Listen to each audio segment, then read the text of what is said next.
What's a family secret you didn't get told until you were older that made things finally make sense? That my sister, she was 16 when I was born and kicked out, is my mother. Her mother, my grandma, raised me as her daughter. It doesn't end there. I was a product of abuse from a family friend. To this day, I don't know who my real dad is. My grandma was in her 40s when she had me, and my sister was sent to a boarding school when she was pregnant with me. My sister has no idea that I know. One of my most beloved mom's recipes was actually Hamburger Helper. She was a from-scratch cook, and literally everything else we ate she made herself. She never told us because it made her so mad that her kids would love a boxed meal so much. She did it once out of sheer desperation because she didn't have time to cook one night. We ended up loving it. I only found out in college because I begged for the recipe. I love giving her crap for it to this day. My dad never called his stepmom anything but her real name, Margaret. He has 7 brothers and sisters, and they all called her mom or some form of that. When I got older, it turns out my grandpa was actually cheating on my real grandma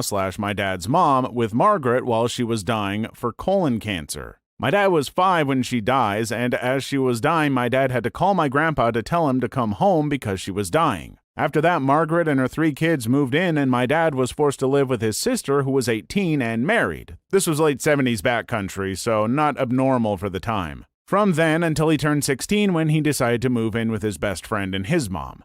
So I learned that he probably has always had resentment towards Margaret because of everything that happened when he was so young, and never wanted to call her anything that resembled a mother because that's not what she was to him.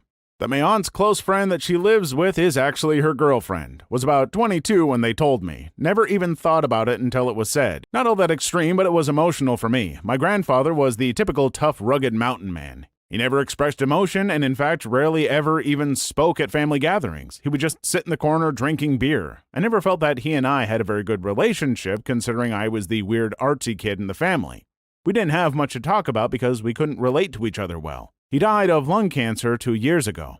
A couple of months after he died, I was visiting my parents, and my mom pulled out a shoebox that belonged to him filled with sentimental photographs that he kept hidden in his closet. No one knew about it until after he died and they were cleaning his things out. Almost every single photograph was of me. It broke my heart. I wish I would have been closer to him. He clearly loved me a lot more than I thought he did. My grandma and grandpa have been separated since we were all young kids.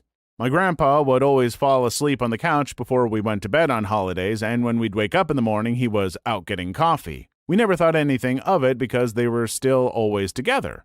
However, looking back, I don't remember them ever being in the same room or ever really interacting beyond the age of about 5. They're very Catholic and don't believe in divorce, yet they both have new significant others who are pushing them for marriage. Holidays are very weird now. My pet rabbit got attacked by something a couple years after I got it. My parents found it dead and replaced it before I found out.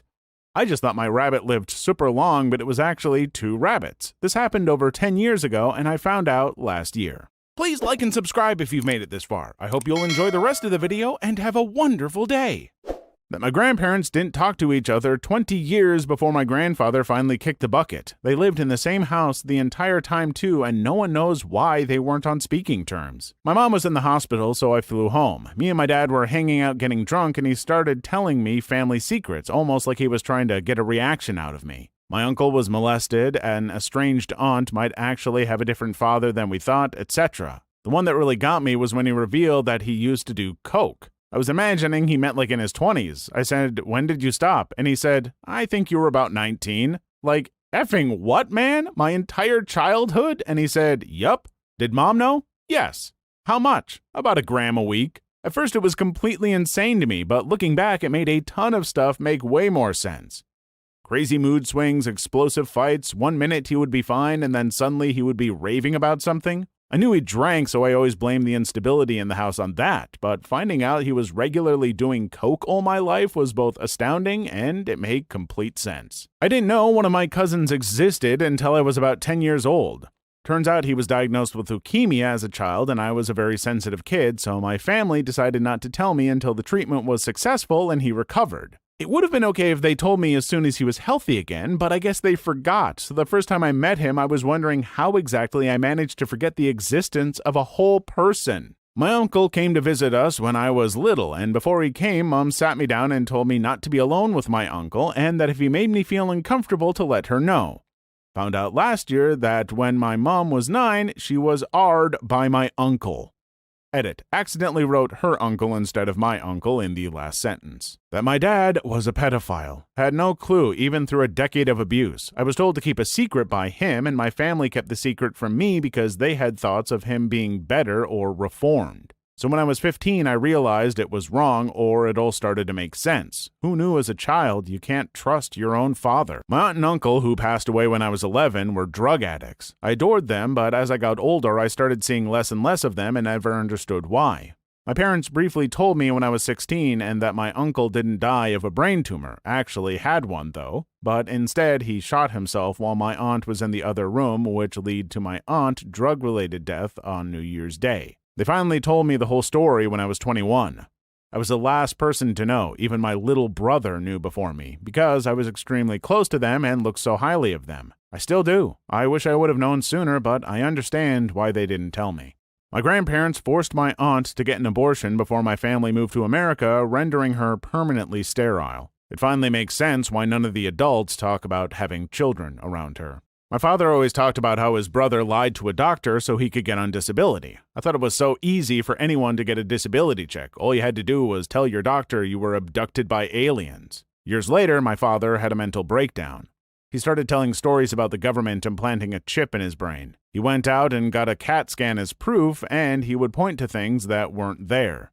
My dad was diagnosed as a schizophrenic, and years later he started collecting a disability check because he couldn't hold a job. Kind of hard to perform any job when every conversation, including interviews, veers into the government trying to F me in the butt. As an adult, it dawned on me when my aunt mentioned mental illness runs in the family. My uncle never lied to his doctor. He told the doctor what he believed to be the absolute truth. He had been abducted by aliens. I have an uncle who is a hardcore alcoholic and lived with my grandparents until they passed. We always thought he was just a non-motivated loser.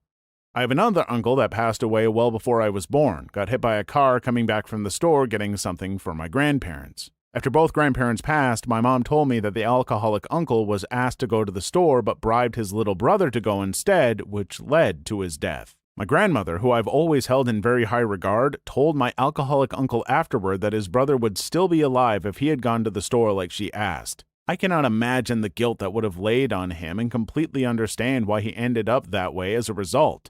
In my adult life, I've found that my uncle is actually a pretty good man, just dealt a crappy hand. That my granny attempted suicide when my mom was in high school. My mom was the one that found her. Luckily, she did find her because if she hadn't, she wouldn't have survived. It explains why my mom panics the way she does and jumps to conclusions all the time.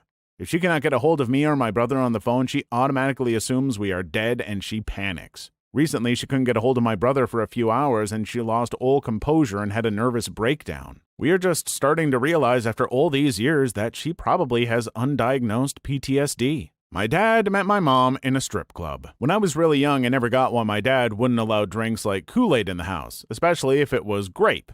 Later in life, I found out he was part of the cleanup crew for Jonestown. Edit. I didn't think it would get this much attention. I just thought it was weird that Dad was so against all the drinks you mixed up from a powder, not even the country time stuff. I could have them at a friend's place, though. My brothers and I all share very distinctive teeth with my dad, but no one else in the family has it. After my gran died, I found some letters between her and my granddad while he was on national service. Going by the dates, Granddad was in Malaya when my dad was conceived. Edit, the four of us all have severely crossed front teeth right over left and the bottom front row are crowded all in the same way. I have no idea if Dad knows. We don't really talk. Gran is visibly pregnant in the wedding photos, just about, and my granddad wasn't the brightest spark to it, maybe he didn't realize. He absolutely doted on my dad, and they didn't have any more children. That place you visited Dad and got to eat potato chips and one of them was like an extra big potato chip? Yeah, that was jail. And it was because he was caught drunk driving while also having a bunch of cocaine, so I guess the don't do more than one illegal thing at a time advice he gave me made sense. Also, why we moved and then he wasn't around for a while. Edit. Those of you wondering about the extra big potato chip, it was like 3 times the size of a normal chip. I saved it for last. Coupled with the fact that I didn't normally get to eat chips, I'm pretty sure that chip is the only reason I remember that day. Something felt strange about my grandfather's funeral, just the way they were emphasizing his place in heaven. Later found out that he shot himself in the heart with a .357. Same side of the family also had seemingly random people show up at family gatherings throughout my life that ended up being illegitimate children of my grandma. I just started gaining uncles and cousins, confused the crap out of me as a child. My brother and I are only half siblings. We didn't know that my dad isn't his dad until I was 10 and he was 15. The only reason he was told was because my mom was trying to manipulate him into choosing her side in the divorce. Please leave your story in the comments. I would love to make a video on them in the future. Also, don't forget to like and subscribe.